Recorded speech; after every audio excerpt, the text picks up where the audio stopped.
Christ is risen. Truly is risen. Christos anesti. Angelos. المسيح قام. بالحقيقة قام. Christos voskres. Voistinu voskres. Mashiach قام. That's Arabic. Okay. So it is the joyful time. We're coming to the feast of all feasts, and the days of the rising sun. S-O-N. Oh, I get it. It's okay. The days of the rising sun. And I'm not talking about the sun. I'm talking about the Son of God. Right? Yeah. So, what do you call that? What do you call it in the words when they sound like each other? They are synonyms? Not synonyms. A synonym has the same meaning, but if they have the same sound, what do you call that? Homonym. Huh? All right. So, son and son are homonym. So, today we're going to have to talk about the resurrection. We don't have a choice. It's our feast. So imagine you're going to a birthday party and the focus is not on the person. If you have your birthday party and people talking about someone else, how would you feel? Betrayed. Yeah, so we're going to have to talk about Jesus' crowning feast. He's the king today.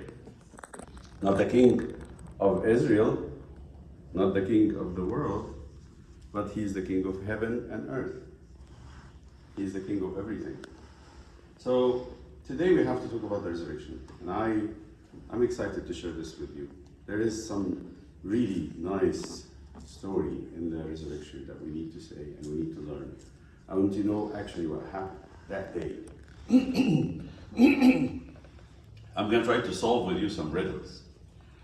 Anyone read the story of the C.S. Lewis, the Lion, the Witch, and the Wardrobe? No. Never? Yes? Remember what happened when the lion came back from the dead, and then the two girls, Lucy, he came back alive after the witch killed him with the stone knife. And Lucy and Susan were there at the tomb, and then he appeared to them and they couldn't believe it. But then after that, after he explained to them how did it happen, he told them, catch me if you can. And they start playing hide and seek. What? I mean, it was very weird. Why would C.S. Lewis write that about Jesus' resurrection? But actually what happened? I'll tell you. So early morning, because when they buried Jesus after they took him down from the cross, and we're going to talk about that. This is what I'm going to do. This week, God willing, if I'm still alive next week, I'll tell you a little bit before, and then next week we'll do a little bit before, because we have to start in the resurrection and go backwards and think about what happened. On the day of the resurrection, because they buried Jesus on Friday after he died, in a hurry. The Sabbath. Because the Sabbath was about to come. 6 p.m., the Jews have to stop doing everything. They cannot do anything. So they took Jesus' body from the cross, and remember this, he got rigor mortis. In medicine, they go rigor mortis. He was like this on the cross, right? Both hands. Both hands are up, right? And 1 foot on top of the other. Nailed. They took him down, his body was cold, and it was very rigid. He had to really force his hands to go back to his body and put it like this, and put the other hand like this, and keep it this way. Someone has to hold them together, and someone else have to, after they put the shroud, the burial cloth, they have to take straps of linen and they bind it so that his hands remained this way. And I imagine, we're going to talk about this when we come to this. They didn't put much spices. It was the rich man, Joseph of Arimathea. 100 pounds. Yeah, he had some spices put around, but not inside the coffin. It's not inside. So the Mary said, we didn't do it. Remember what Jesus did to the woman who poured the perfume on his head? And then everybody's complaining. He said, don't bother her. She's keeping it for my burial, because he knew there would be no time for him to be properly prepared for burial. So that morning on Sunday, they were coming to the tomb. And before sunrise, it was dark. It was really still dark. Like around 5:30 in the morning. Maybe 3, I don't know. No, but they don't need to come early because the day doesn't start. Actually, the day started at sunset. So Sunday morning started already from sunset, but they wanted to come early before anybody see them because the Jews, the leaders, were very angry and they wanted him to get out completely, nobody to touch the tomb. And they put a seal on the tomb. So they were thinking, Put guards on it. yeah, there's soldiers. Who's gonna roll the stone? Even if we beg the servants, the soldiers, even if we give them money and bribe them, and they agree, who's gonna be able to roll that stone off? They were talking together. It was Mary Magdalene, Mary the wife of Clopas, and then maybe Salome. They went to the tomb and carrying bags and bottles of perfume, and they were talking together. And a lot of spices. And they came to the tomb, and as they approached the tomb, They found it open. actually, before they came to that, Jesus quietly came back to life and went out of the shroud. He didn't have to untie it. And went out of the tomb. He didn't have to roll the stones and left. Guards. But then as they approached, all of a sudden, a big shaking, an earthquake, and everything shook in the area of the tomb. And they saw the stone actually rolled by itself and flipped on its side. And then an angel came and sat on it. It was like a seat. And he sat. It was dazzling light. It was a lot of light. And they were scared. Not only them, but also the soldiers. The soldiers actually got so scared they fell back on their backs and they were actually like dead. And the women scared them like that too. But the angel spoke to the women and said, "Do not be afraid. This is not to terrify you. Who are you looking for? You're looking for Jesus? He's not here." He rose and left. They couldn't believe it. They were speechless. And then, as they were going to talk to the disciples, Mary Magdalene ran. Really, she was the most eager and active, and she was the youngest, I think. She ran to the upper room where the disciples were gathered together and were scared because after killing Jesus, the disciples thought, "Oh, they're gonna round us up. They'll come and catch all of us and kill us." And they went to the upper room and locked the door. Remember how Peter denied him? We're gonna talk about this. He was just so afraid, so scared. So they were all hiding. The doors were shut. And then Mary Magdalene knocked on the door hard and said, wake up, I have things to say." So they came, and Peter and John said, what is it? What's going on? He said, "We saw an angel. And the angel said that he is risen. He's alive." And Peter said, you're just making up things. Or maybe you're still asleep. Or maybe because you're sad. And maybe because you're a woman, just so emotional, you imagine things. That's how he thought about it. She said, "But just come with me. So they came. Peter and John ran. They were running. Mary Magdalene ran to the upper room, and they ran back to the tomb with her. And they went into the tomb, and it says, the Gospel of St. John said that John outran Peter. John is younger. He ran very fast. And he came to the tomb, and he bent over, looked inside because it was a little door in a big rock, a little cave with an entrance, and steps down. So he looked down, the light started to come so he could see something, and he saw that the tomb was empty. There was nobody there. Then Peter came. Then John let Peter go first. That's the gospel says that Peter went in first, and then John followed him. See how it is? That respect they have for each other, especially John. He respected Peter so much, he wanted him, because he's the older, he needs to go first. So he went first. And he looked, both of them, and went down. And so there was this shroud, the linen, that Jesus was buried in. But also they found the face cloth.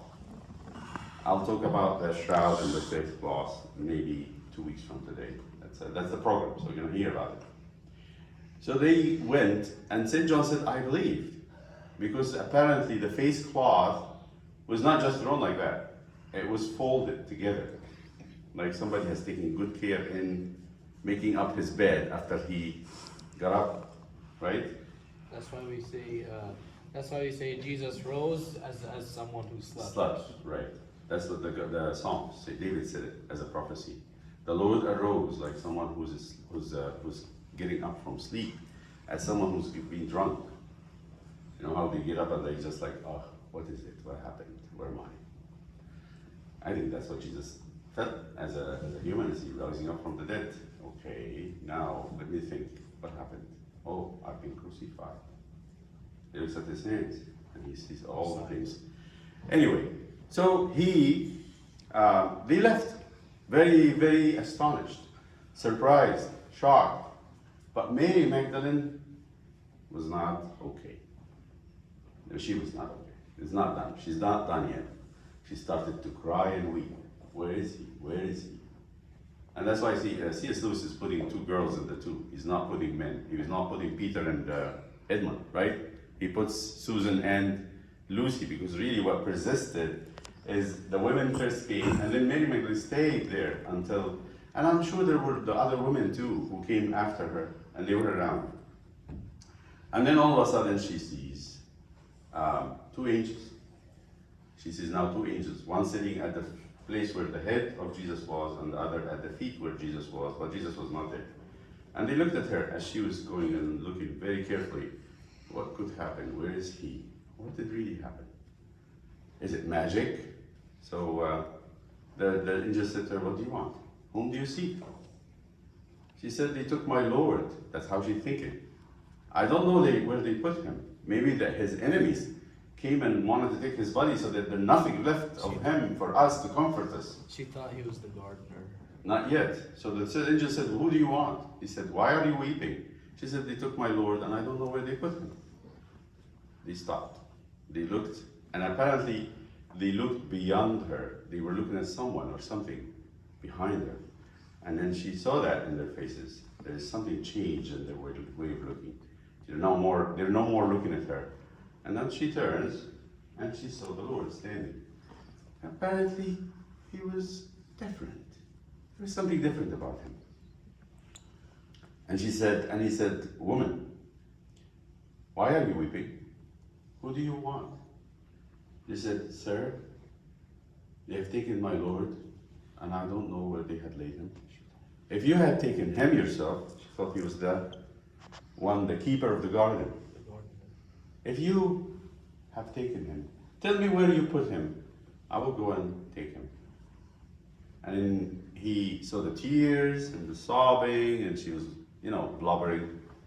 And he said, Mary.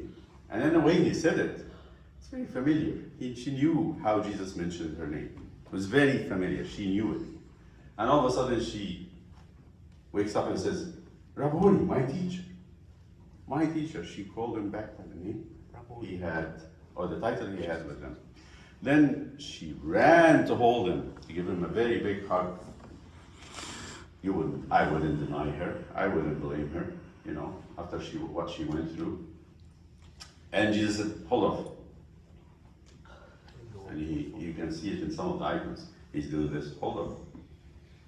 Don't cling to me. Don't keep me. For I am ascending to my Father and your Father. Go tell my brother, I'm ascending to my Father and your Father. Who he's talking about? He's talking about the Father in heaven. Go to my brethren, to the disciples, to Peter and John and Andrew and Matthew and the rest of them and Bartholomew, and tell them that I am going to my Father and their Father, to my God and their God. And all of a sudden, disappeared as he appeared. What do you call that? Catch me if you can, right? That's what C.S. Lewis is trying. So at the same morning, another incident happened that the Gospel of St. Luke is talking about. Is there were two disciples. We have a guess who they are. One of them is named as Clopas. Clopas is the husband of the woman who's called Mary. She was standing at the foot of the cross with St. Mary the mother. Mary, the wife of Clopas, she has 4 boys, and we don't know how many girls. She has four boys: Joseph, James, we call him James the Less. Joseph, James, he became the writer of the letter of James. And then we have 2 other, Judas, not Iscariot. He was already Yeah, he's dead. So she has those 4 boys, and the husband, his name is Clopas, was going with apparently Saint Luke. We think he is Saint Luke. So Luke and Clopas were walking away from Jerusalem. They said, "What a pity! We were with this great teacher." They talk about Jesus, and he's dead, and there's nothing more. Well, let's go and move on and have our own life, right? We need to go on about our life now. This is finished. Close the story. Let's start going back to what we were doing. And they were going to a little village, maybe 3 hours away, and the village name is Emmaus. You can see it in the map. If Jerusalem is like this, Emmaus is like that, going like that. So that would be northwest. And then, as they were talking, Jesus came and walked behind them. But they didn't recognize him. And he kept walking, maybe get a little bit speed, and he walked with them, and he looked at them. And they were down like this. And they say a few words, and they stopped. It's very clear they were very sad, heartbroken. And Jesus spoke. They didn't know who he was. Again, the same thing like happened with Mary Magdalene. They couldn't recognize who he was. And that's the riddle I want you to work with me on. And then he said, "Why are you sad? What are you talking about?" And then one of them said, "Oh, are you the only stranger in Jerusalem? Have you not heard about what happened, the big commotion that happened? There was a big thing that happened this weekend. Didn't you hear about it? Nobody told you?" He said, "What is it?" What did happen? As if He doesn't know. it didn't happen to him, right? Oh, that Jesus, the prophet from Nazareth, whom we believed to be the Savior, and that he would save Israel. But our leaders took him and judged him and crucified him, and he was buried. We were there. He was buried. And now this morning, actually, there's something very weird happened. The women came to the tomb and they said they saw angels, and the angels said that he is alive. Can you believe that? Nonsense. It's all nonsense. He said, "Really? Is it?" It's weird how Jesus is dealing with this. And he walked with them 3 hours. At least. The gospel doesn't say how long. At least 3 hours. Talking about how this should happen. That the Messiah, the Lord's anointed, should be suffering, crucified, buried, and rise on the 3rd day to take his glory. They got so excited about the words. They didn't know what to say. Still, they couldn't recognize him. So they reached Emmaus, and they entered into a house, and he pretended he's going further.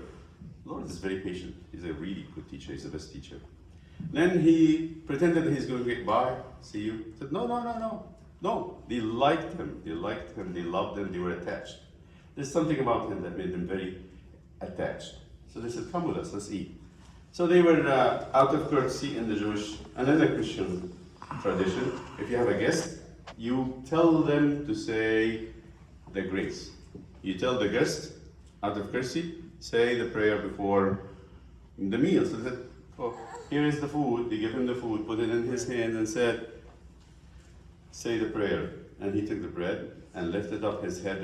The 6 points exactly again, right? He lifted up his head to heaven. He gave thanks. He blessed it. And he broke. As he was breaking, all of a sudden, we don't know what, but I believe they maybe saw the wounds in his hands. As he was breaking the bread, they all of a sudden said, "It's you." As they said these things, what happened? It's superior. Vanished again. What do you call that? Catch me if you can, right? Then they take it like a U-turn, 3 hours walking, U-turn, and I'm sure they made this trip back in half an hour. Because they were very excited. They wanted everybody to know. So this day, I call it the day of running around, right? Running what? Running around, because everybody's running. Peter and John ran, Mary Magdalene ran, and the 2 disciples, Cleopas and Luke, ran back to the... But they all ended up where? This is the question. This is the answer to the riddle. Why did Jesus do that? Why is he not comforting everybody? Maybe spend a couple of hours with Mary Magdalene, spend a couple of hours with Peter, maybe spend a couple of hours with the 2 disciples. Why is he doing this? Yes. So they all ended where? Jerusalem. In, The two. not the two, in the upper room. Where? Why is the upper room? The upper room is where he broke his body and said, take, eat, this is my body. And the blood. And he enters there without opening the doors. Doors were closed. He didn't even knock.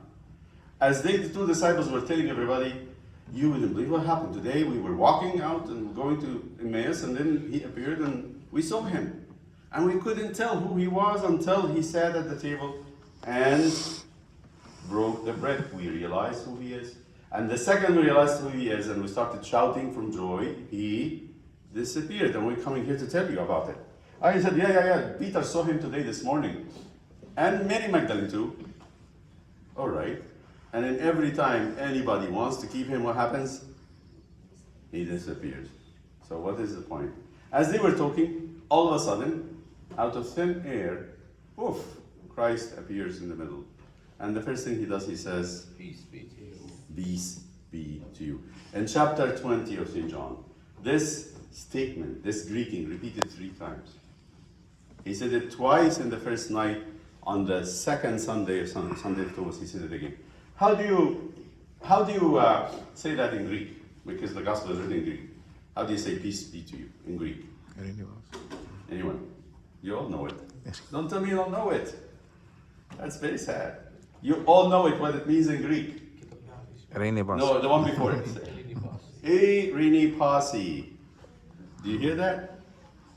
Do you hear it? E rini pasi. Or peace be with you all. Do you hear it? Peace be with you all. Right? Peace be with you. What is this? 3 times in the gospel. So tell me, why did not Jesus show himself to his disciples outside? Why he only showed himself? And then this time he said to them what? It is me. In the Gospel of St. Luke he says, touch me, feel me. Put your fingers in the place where the nails were. Put your hand on the side. He said that to Thomas.